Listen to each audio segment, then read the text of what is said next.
Picture the pitch for a second. You buy a Taco Bell. Tacos cost pennies to make, the menu barely changes, the brand does the marketing for you, and the drive-through line never really stops. It sounds like the closest thing to a guaranteed money machine that fast food has to offer. That picture is not exactly wrong, but it skips almost everything that actually determines whether you make money, and it skips the part that matters most of all. Before you sell a single taco, you have to survive a gate that most people never even get close to, and once you are through it, you discover that what you actually bought was not really a restaurant. It was a long-term contract to operate someone else's real estate, someone else's brand, and someone else's growth targets, in exchange for whatever is left over after they take their cut. So, let's skip the drive-through window and go straight to the paperwork, because that is where this business actually gets decided. Start with the gate itself, because most conversations about franchising skip straight to the menu and ignore the part that eliminates almost everyone. To even be considered as a Taco Bell franchisee, corporate wants to see a net worth in the range of $1.5 to $5 million,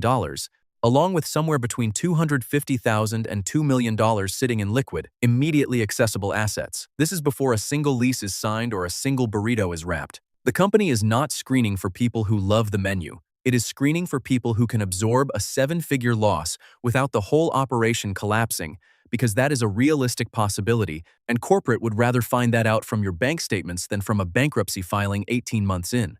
The history behind that filtering is worth knowing, because it explains why the system looks the way it does today.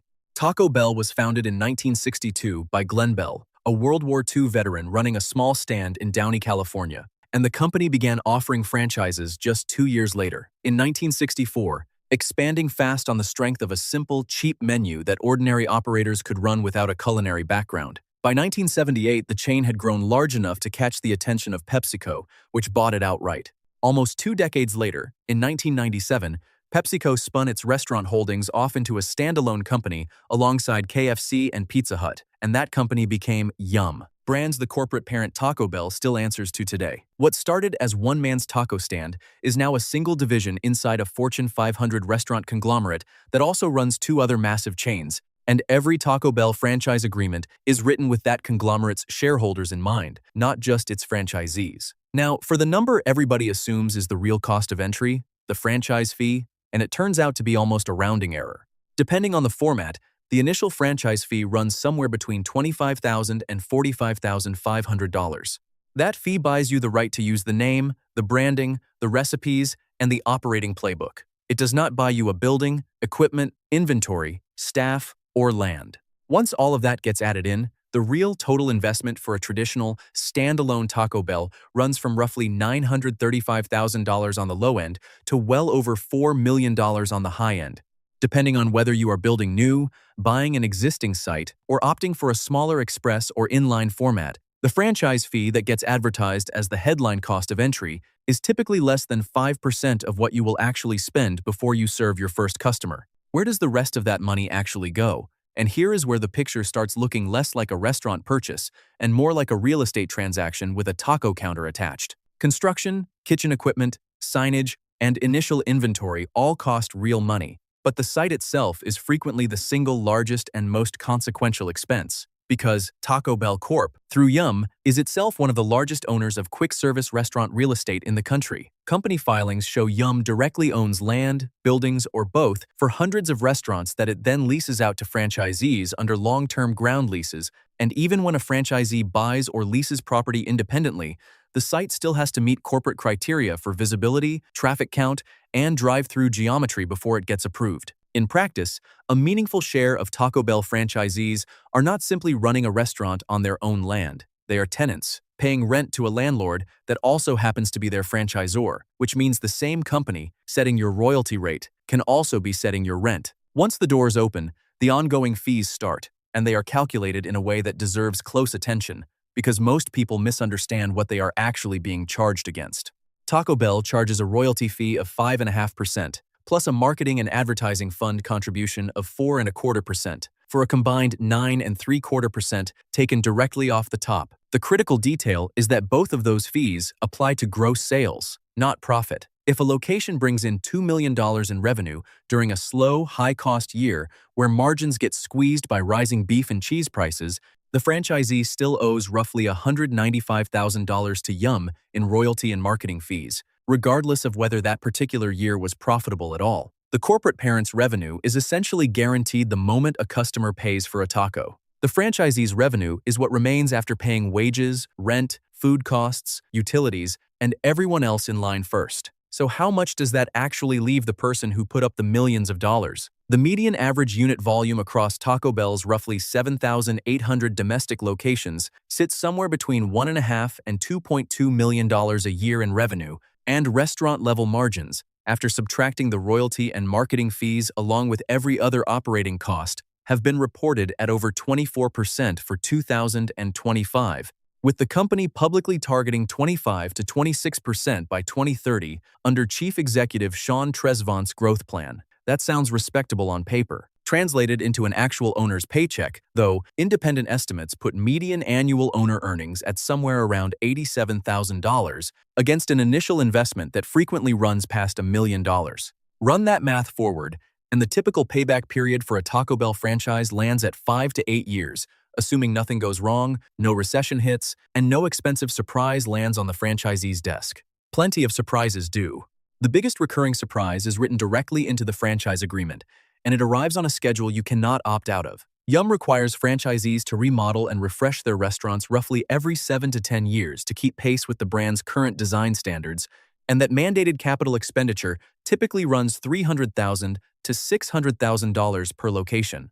This is not optional maintenance, triggered by wear and tear. It is a contractual obligation to keep spending money to match whatever the corporate design team has decided the brand should look like next, on their timeline, whether or not the existing restaurant is functioning perfectly well. A franchisee who thought they had finally paid off their original build-out can find themselves financing a six-figure renovation simply because enough years have passed on the calendar. Labor adds its own steady drain, and quick-service restaurants generally, Taco Bell included, deal with a turnover problem that would be considered a crisis in almost any other industry. Franchise industry sources put annual staff turnover at fast food locations as high as 150%, meaning the average crew effectively has to be replaced entirely and then replaced again within a single year. Every departure means posting the job, interviewing, onboarding, and retraining someone new on point-of-sale systems and food safety procedures, all of it eating into the manager's time and the location's productivity during the ramp-up period. Layer on top of that the wage floors some states have started legislating directly at fast food chains specifically,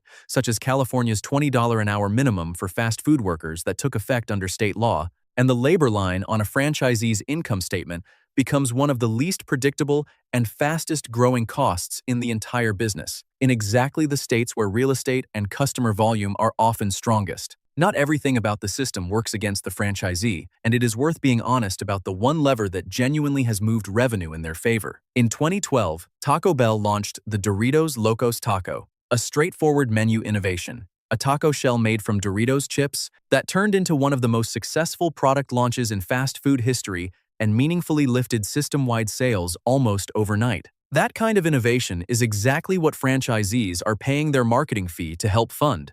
And when it works for everyone wearing the uniform. The catch is that the decision to develop it, test it, and roll it out nationally was made entirely by corporate, with zero input required from the thousands of individual owners whose locations depended on it landing well. Franchisees are along for the ride on menu innovation the same way they are along for the ride on remodel mandates, just in the direction that occasionally works out. Digital ordering tells a similar story from a different angle.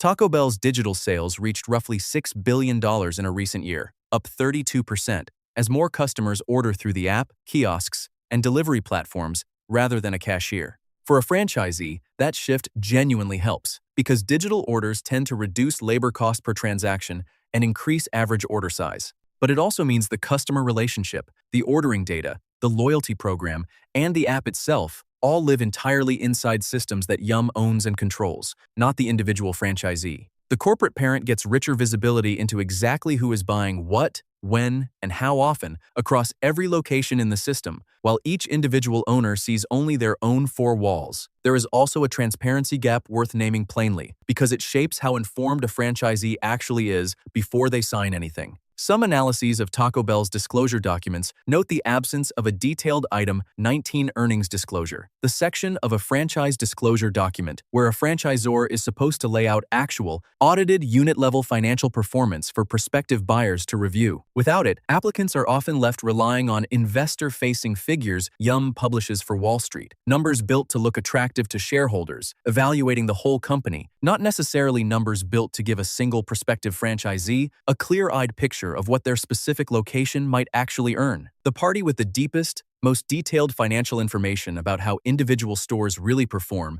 is the corporate parent, not the person about to spend $1 million finding out for themselves. And once someone does sign, they are signed in for a long time. Traditional Taco Bell franchise agreements typically run 20 to 25 years. That is not a lease you can walk away from if year 3 turns out to be disappointing.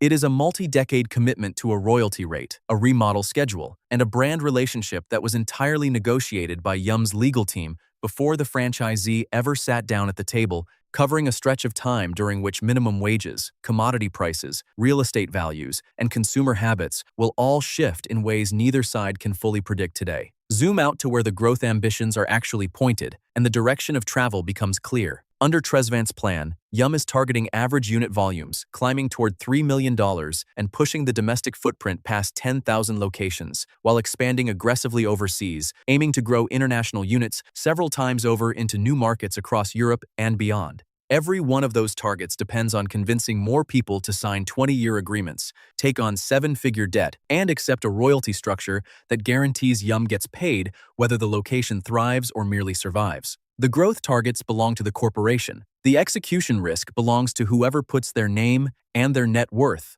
on the franchise agreement. It is worth putting that risk in context against the rest of the quick service industry, because Taco Bell is not a struggling brand asking franchisees to prop it up. Independent franchise research rates the chain among the stronger opportunities in its category, citing an industry-best closure rate of roughly 0.3% in 2025, meaning almost no locations shut down in a given year, alongside a reported $1 billion in operating profit at the company level. In the first quarter of 2026, Taco Bell posted domestic same-store sales growth of 8%, comfortably beating analyst expectations and outperforming rivals across the category. With Wingstop reporting a same-store sales decline, McDonald's roughly flat, and Chipotle managing only low single-digit growth over the same stretch. None of that changes the size of the check a new franchisee has to write, but it does explain why the net worth requirements stay high and the waiting list stays long. A brand with a closure rate that low and growth numbers that strong does not need to make the deal easier to attract capital. If anything,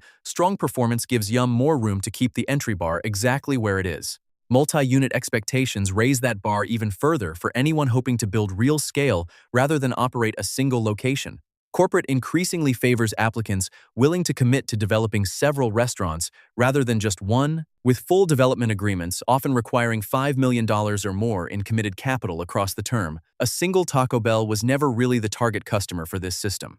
The franchise structure is built around operators capable of running a portfolio, spreading the fixed costs of management, training, and compliance across multiple locations, which pushes the whole opportunity further out of reach for anyone hoping to start small and grow organically over time. So what does a Taco Bell franchise actually buy someone once you set the taco aside and look only at the structure underneath it? Not really a restaurant in the sense most people imagine when they picture owning one. It buys entry into a real estate relationship where the franchisor is frequently also the landlord, a revenue-sharing arrangement where nearly 10 cents of every dollar is owed before a single expense gets paid, a maintenance obligation that resets itself every several years regardless of how the building is actually holding up, and a multi-decade contract whose growth targets were set in a boardroom the franchisee will never sit in. It also buys something real in return, a proven operating system, national brand recognition, marketing muscle no independent taco shop could ever fund alone, and a payback timeline that,